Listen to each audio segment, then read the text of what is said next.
സാധാരണക്കാരായ പൊതുജനങ്ങളെ പേപ്പിക്കാൻ വേണ്ടിയിട്ട് വഹാബികൾ സ്ഥിരമായിട്ട് ചോദിക്കുന്ന കുറച്ച് ചോദ്യങ്ങളുണ്ട്. അതെന്തൊക്കെയാണെന്ന് നമുക്ക് നോക്കാം. നമ്പർ 1, കേരളത്തിൽ മുസ്ലിമീങ്ങൾ ചെയ്യുന്ന പല കാര്യങ്ങളും അവിടെ മക്കയിലും മദീനയിലൊന്നും കാണാനില്ലല്ലോ, അവിടെ നിന്നല്ലേ ദീൻ ഇങ്ങോട്ടേക്ക് വന്നത്? ഞാനൊന്ന് ചോദിക്കട്ടെ, ഈ അടുത്തായിട്ട് സൗദി ഗവൺമെൻറ് ബാർ ഓപ്പൺ ആക്കാൻ അനുമതി നൽകി. അത് ഇസ്ലാമിൽ പുണ്യമായിട്ട് മനസ്സിലാക്കുന്ന ഒരു കാര്യമായിരിക്കും അല്ലേ? ഇമാതിരി സഫാത്തുമായിട്ട് നടക്കുന്ന ഒരു ടീമാണ് വഹാബി എന്നുള്ളത്. രാജഭരണമാകുമ്പോൾ അവിടുത്തെ രാജാവിൻ്റെ ഇഷ്ടപ്രകാരം പല കാര്യങ്ങൾക്കും മാറ്റം സംഭവിക്കും. അതൊക്കെ ദീനാണ്, നിങ്ങൾ തെറ്റിദ്ധരിക്കരുത്. ബുഖാരി റിപ്പോർട്ട് ചെയ്ത ഒരു ഹദീസ് കാണാം. ഹജ്ജാജിൻ്റെ പീഡനങ്ങൾ സഹിക്കാതെ വന്നപ്പോൾ അവിടുത്തെ ആളുകൾ പരാതിയുമായിട്ട് അനസ് റളിയല്ലാഹുവിൻ്റെ അടുക്കലേക്ക് പോകുന്നുണ്ട്.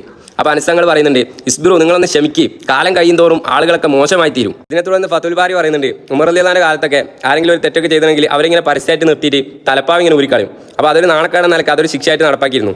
പിന്നെ ഹജ്ജാജ് വന്നപ്പോൾ പറഞ്ഞു, ഹാദാ കുല്ലുഹു ലൈബുൻ, ഇതൊക്കെ കളിയും തമാശയാണ്. പിന്നെ ഫഖാത്തല ബിസൈഫി, പിന്നെ എന്തൊക്കെ തെറ്റൊക്കെ ചെയ്തിട്ടുണ്ടെങ്കിൽ അപ്പോൾ വാളിട്ട് വെട്ടലായിരുന്നു. അപ്പോൾ മക്കയിലും മദീനയിലും കാണുന്നതൊക്കെ ദീനാണെന്നും അവിടെ ഇല്ലാത്തതൊന്നും ദീനല്ല എന്നും നിങ്ങൾ തെറ്റിദ്ധരിക്കരുത്. മക്കയിൽ തന്നെ ആയിരുന്നു അബൂജഹലും ഉണ്ടായിരുന്നത്. വഹാബികൾ സംഭവമായിട്ട് ചോദിക്കുന്ന രണ്ടാമത്തെ ചോദ്യമുണ്ട്. അതിന് ഒരു ചെറിയൊരു എക്സാമ്പിളിലൂടെ പറഞ്ഞുതരാം.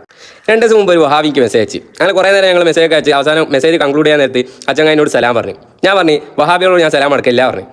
അത് പറഞ്ഞപ്പോൾ അച്ചങ്ങായി പിന്നെ ഫുള്ള് സാഡായി. പിന്നെ ഫുള്ള് കരയുന്ന ഇമോജൊക്കെ ഇട്ടിട്ട് പറയുകയാണ്, ഇതാണ് എനിക്ക് സുന്നികളെ ഇഷ്ടമില്ലാതെ, മുസ്ലിങ്ങളെ കണ്ടാൽ പരസ്പരം സലാം പറയൂലാണ്. ഇതേപോലെ വേറൊരു വഹാബി മെസ്സേജ് അയച്ചിരുന്നു. അപ്പോൾ ഞാൻ ഇങ്ങനെ കുറേ കാര്യങ്ങളൊക്കെ പറഞ്ഞു കൊടുത്ത് എത്രയായിട്ട് അവന് ഉൾക്കൊള്ളുന്നില്ല. ഞാൻ പിടിച്ച മോലിൽ 2 ചെവി എന്നുള്ള ഭാഗത്തിൽ ഇങ്ങനെ നിൽക്കുക. അപ്പോൾ ഞാൻ അവരോട് പറഞ്ഞു, എനിക്ക് വിഷമമൊന്നുമില്ല, നിങ്ങളിങ്ങനെ ആവണം, അപ്പോഴേ മുത്തനബി സല്ലല്ലാഹു അലൈഹി വസല്ലം തങ്ങൾ സാദിഖുൽ മസ്ദൂഖ് ആവുള്ളൂ. എൻ്റെ ഈ ഉമ്മത്ത് 73 വിഭാഗമാവുമെന്നും അതിലൊന്ന് മാത്രമേ സ്വർഗ്ഗത്തിലുണ്ടാവൂ എന്നുള്ള വാക്ക് സത്യമാവണ്ടേ. പിന്നെ അവരോട് പറഞ്ഞു, മുത്തനബി തങ്ങൾ സ്വർഗ്ഗത്തിലാന്ന് പറഞ്ഞാൽ ആ ഒരു വിഭാഗം അഹ്ലു സുന്നത്താണെന്നുള്ള കാര്യത്തിൽ യാതൊരു സംശയമില്ല.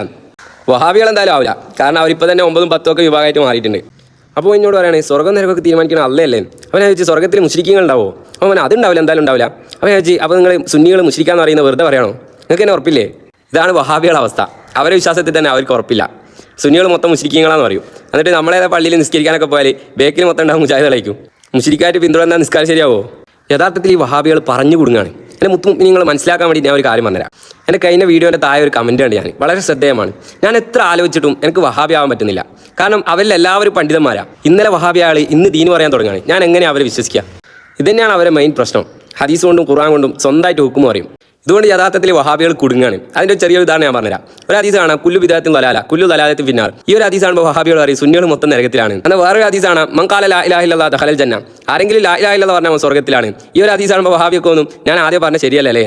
കുല്ലു ബിദഅത്തിൻ ദലാല എന്നുള്ള ഹദീസിന് ദീനിൽ നല്ല കാര്യങ്ങൾ പുതുതായി കൊണ്ടുവന്ന ആൾക്കാർ നരകത്തിലാന്ന് പറയുകയാണെങ്കിൽ ഉസ്മാൻ റളിയല്ലാഹു അൻഹു ആദ്യം നരകത്തിൽ പോകുന്ന ആൾ. കാരണം റസൂലുള്ളാഹിന്റെ കാലത്ത് ജുമക്ക് ഒരു ബാങ്ക് മാത്രമേ ഉണ്ടായിരുന്നുള്ളൂ. ഉസ്മാൻ റളിയല്ലാഹു അൻഹു ആദ്യമായിട്ട് 2 ബാങ്ക് കൊണ്ടുവന്നത്.